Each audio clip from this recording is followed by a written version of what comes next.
Hey guys, welcome back to the Fulco. Today we're going to be looking back at the Crystal Palace versus Tottenham game yesterday on the weekend. Another very disappointing match in terms of the evolution of this Tottenham Hotspur team and what we're trying to achieve. There's plenty we can dig into, and as ever, when looking back on these games, even though I'm doing this the day after, so I've had a bit of time to kind of watch it back and understand things, it's still pretty raw. But I think we also have to take into account that these things do happen, and the journey that this team is on is an odd one, and that's why as a fan it can be so difficult to really understand, because this isn't following any kind of traditional timeline that you might write for a new project. I certainly think there's a bit of validity in looking at Tottenham Hotspur's journey at the minute and the ones that were undergone by Liverpool many years ago and under Klopp, and that lot down the road at Arsenal under Arteta. There are parallels, and there are certainly things in both of those teams' journeys that you could look at and can give you some kind of comfort and solace in terms of where we find ourselves. And actually, in many respects, we find ourselves either right in line with the curve or ahead of the curve that those two teams demonstrated. But then there are key differences in terms of the way that we are doing things to the way that they did things. So looking at Tottenham last season, coming in under Ange, we came in hot. We had a great 10-game run where results all went our way and we were top of the table and we were unbeaten, and that in itself doesn't fit with the traditional kind of new manager timeline. And with the level of kind of squad and player turnover that we were looking at and the number of players that were at the end of their journey with us, you could argue that Arne Slot this year at Liverpool has been in quite a similar situation, but actually Liverpool were in a far better place as a club, as a squad, and in terms of their playing staff. So I think it's a bit different to that. But looking at the game specifically, good old Dr. Tottenham, another one of the truisms about us, it was there and was evident. There was absolutely no reason for that team to turn up and to play the way that it did. You could argue that it's a young team or it's an inexperienced team, but I'm not sure that carries much weight in terms of several of the players that were out there on the pitch. It wasn't a tired team because we made a lot of changes and we were successful in midweek against RZ, and therefore we had a lot of rested players coming into it.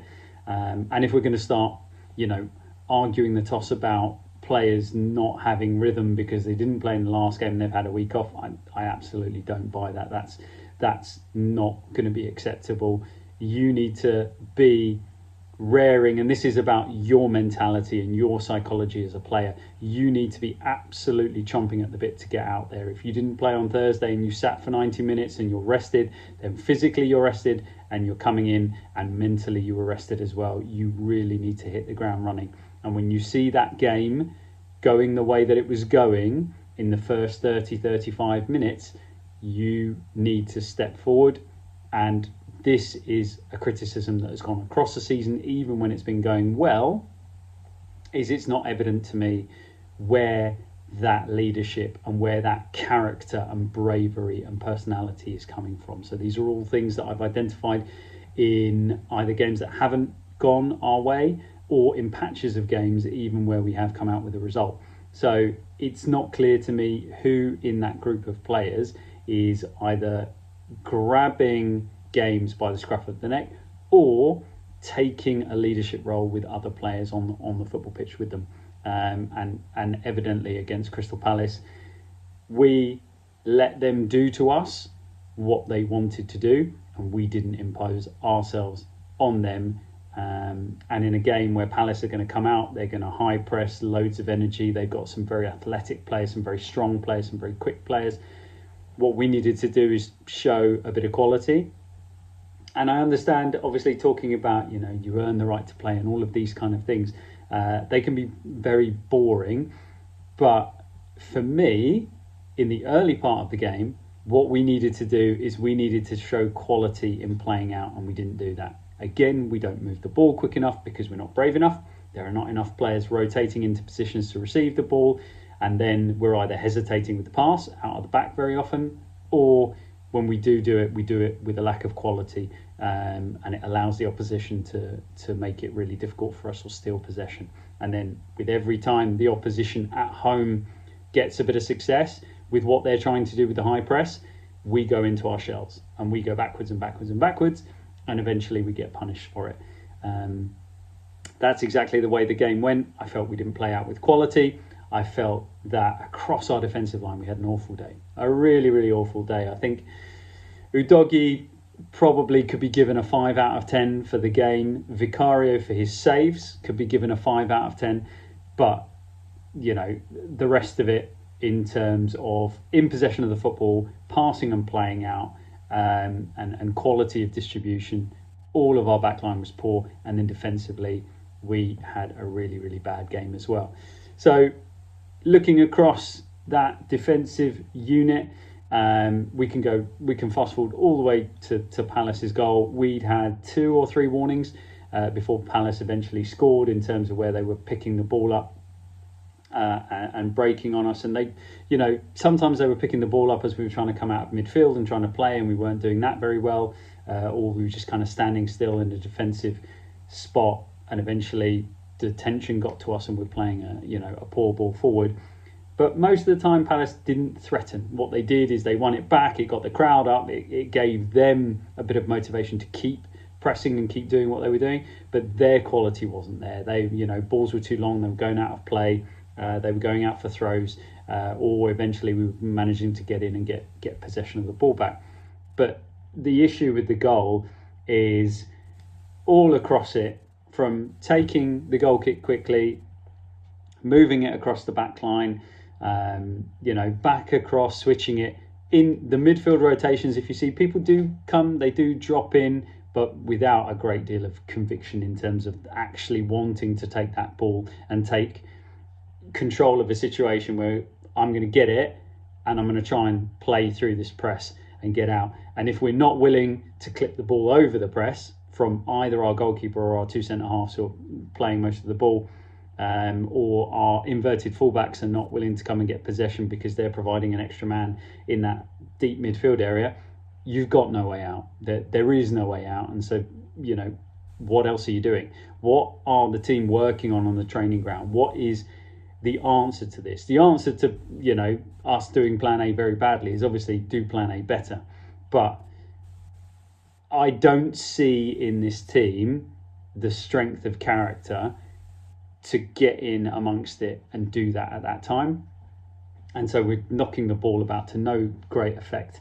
And then Romero clips, and again, I don't like seeing this clip ball, because unless it is absolutely perfectly drops at Van der Ven's feet, it's a high looping ball, it's got spin on it, it's a wet pitch, and we seem to be sliding all over the place all game. And Van der Ven makes a mistake, it bounces high, they press, and in fact it's a press that comes from really, really deep. So it's actually the press is on the other side of our inverted fullback and manages to get in. That's how long it took for that ball to be spun out, let it bounce, let it go across his body, and then try and flick it over, and he gets it all wrong.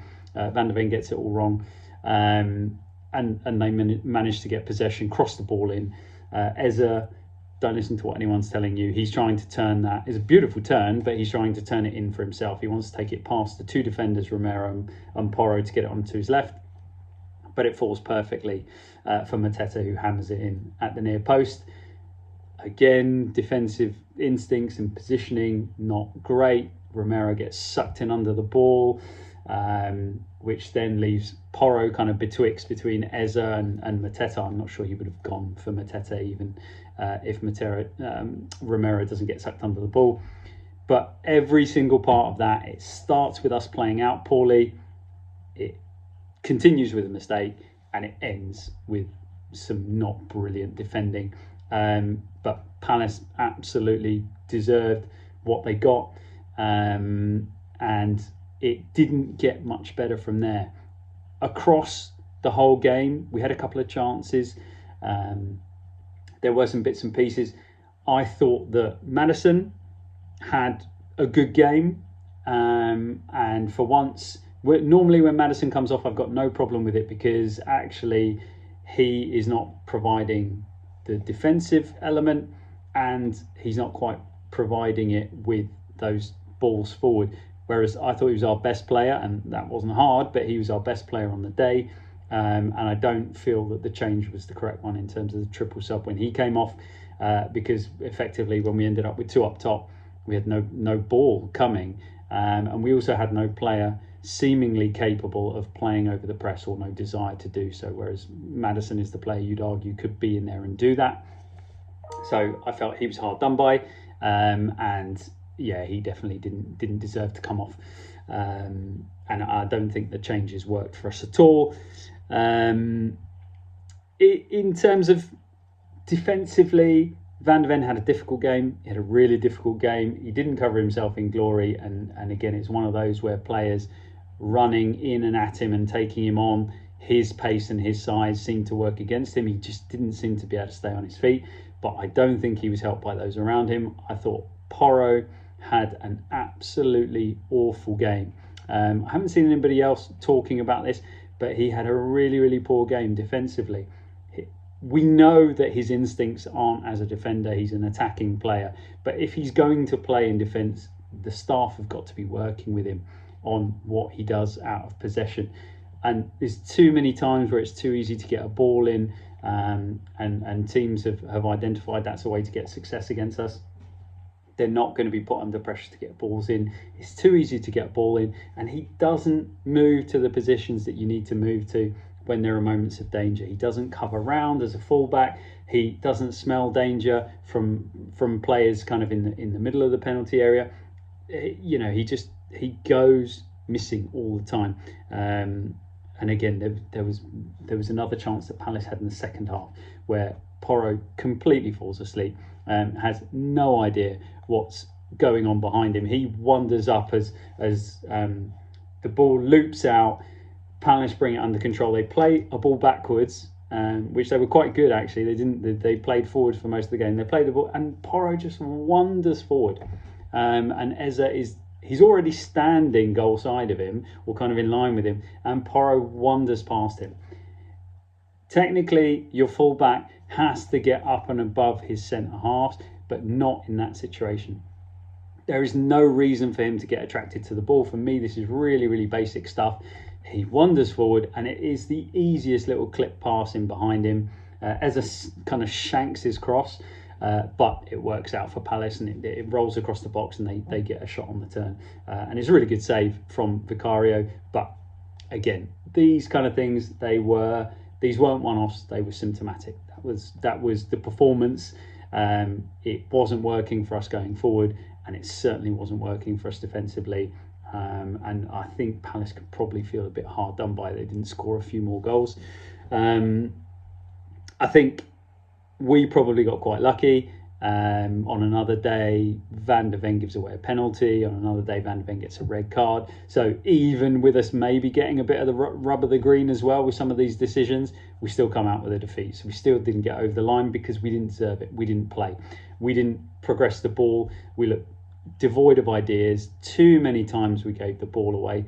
And again, it wasn't even one of those disappointing games where we've dominated and we've not got over the line. This is a game that all the stats are also in Palace's favour as well. This was a really, really poor performance. And yeah, I felt that was compounded by the changes that were made. I didn't feel they were made at the right time. Honestly, I was so upset at half-time. I would have made changes at half-time. I would have hoiked Romero for Radu. I would have looked at something different in the midfield, potentially one of Decky or Maddison to make way, or potentially you move Decky right to keep him on the pitch because he's been brilliant this season, and you remove Johnson. Mikey Moore was the right decision. He found it really, really hard. This was a physical team. They played really well, and then he had a couple of moments where you could see his confidence was hit because he got caught in possession. So no issues with that, and no issues with the young man and what he was trying to do in the game, but it didn't come off for him. And again, a bit of kind of us as fans having our expectations managed in terms of minutes that he's given and the type of games that he's given, and how we get a young player to where we know he's got the potential to go. So no issues with Mikey from that perspective, but the change was the correct change. But I don't feel that bringing off Decky and Madders was the right one, because we seemingly had no way of progressing the ball. We had no way before, but then we've got two men and we've got Solanke dropping super deep, and then just passing very short balls into Richarlison, but it wasn't sticking. We weren't getting up the pitch and creating things. Whereas a bit earlier on, the few good moments I remember was Maddison darting, particularly on the left channel, in and ahead of Moore. That was working quite well, and we got a couple of chances, and you know, Madders had one effort across the goal.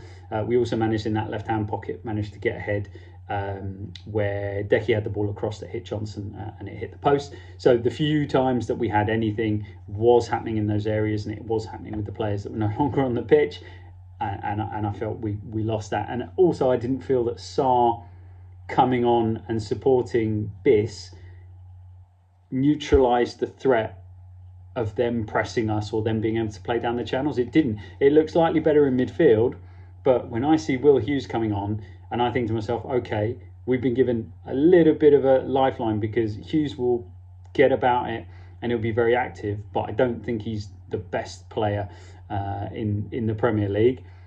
I thought actually we should have taken the ascendancy and dominated. We didn't do that at all.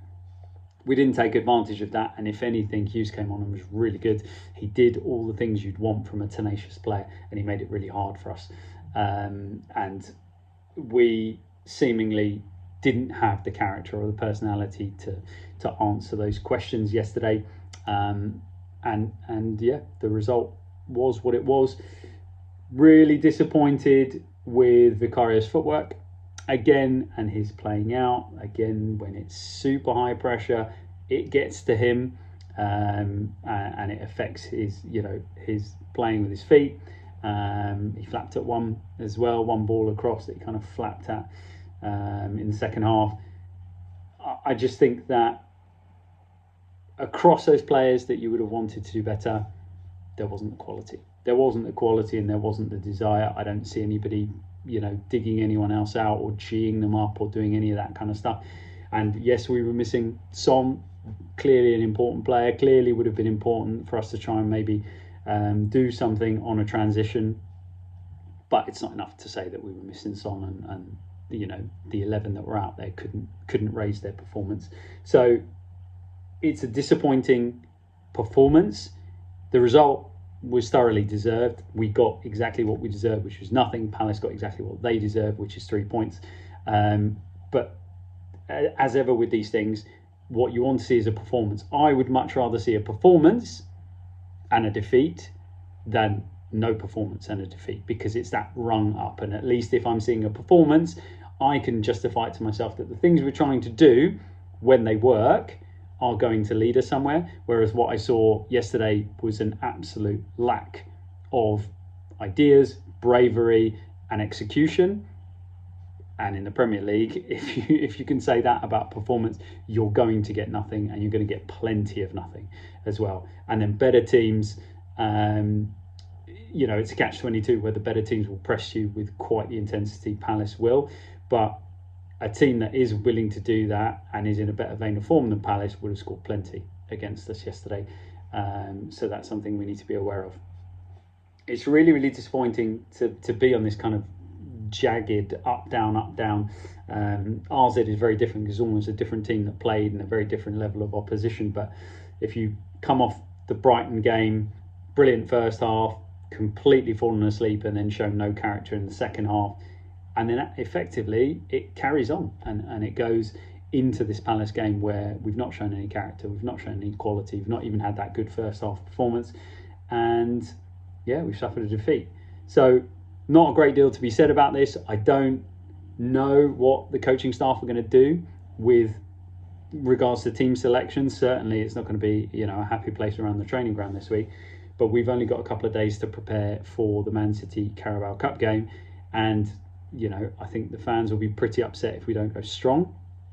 There'll be no sympathy for players moaning about being tired, because there wasn't any conviction in this game. So I feel you go strong and you try to win that game. I don't care if Man City put out their youth team. You put out as close to your full strength team and you win that game and you go through to the next round. I don't think we've given ourselves the leeway to make changes like we do in the Europa League. So we give ourselves a very busy week by not getting the job done, by not playing well, by not being able to, have a really good first 65 against Palace and maybe make some changes and rest some people and get Solanke off and get Richarlison on. All of those things that we want to do, we've not done it. Shot ourselves in the foot. We've not given ourselves that opportunity. So fine, you go back out there in midweek and you do all the running all over again. That's what you get. That's your reward for not putting in a performance. But I certainly feel that the manager and the coaching staff need to take their part of this. They set up the team, they motivate the team. They didn't seem motivated when they came out, and I don't feel that tactically during the game we changed anything that had an effect. So bad day all around. Obviously I'm feeling pretty negative at the moment, and maybe that's affected my analysis of the game, and I'm not doing us justice to some of the things we should have done, or some of the things that we did do that I'm not picking up on. But despite watching it back, I've not seen a great deal else, and in fact I've found plenty more, if I went through it incident by incident, plenty more that really annoys me, particularly from a defensive perspective. So I'm going to leave it there. Bad day at the office. We can very quickly put that to bed by getting a good result against no matter which City team is put out. Get the result. No one will care what the team sheet said if you go forward and you go on and do something this season. So let's get the victory in this game. No excuses. Go strong, win the game, and let's move on to the next one. And let's continue to see whether these are blips in a project, and there's turmoil and there's ups and downs, and or whether these are more long-term symptoms, and changes need to be made in personnel, January, summer transfer window, etc. Anyway, enjoy your week, everyone. Let's hope for a positive result in the cup, and as ever, let's do what we can to get behind the team. See you soon.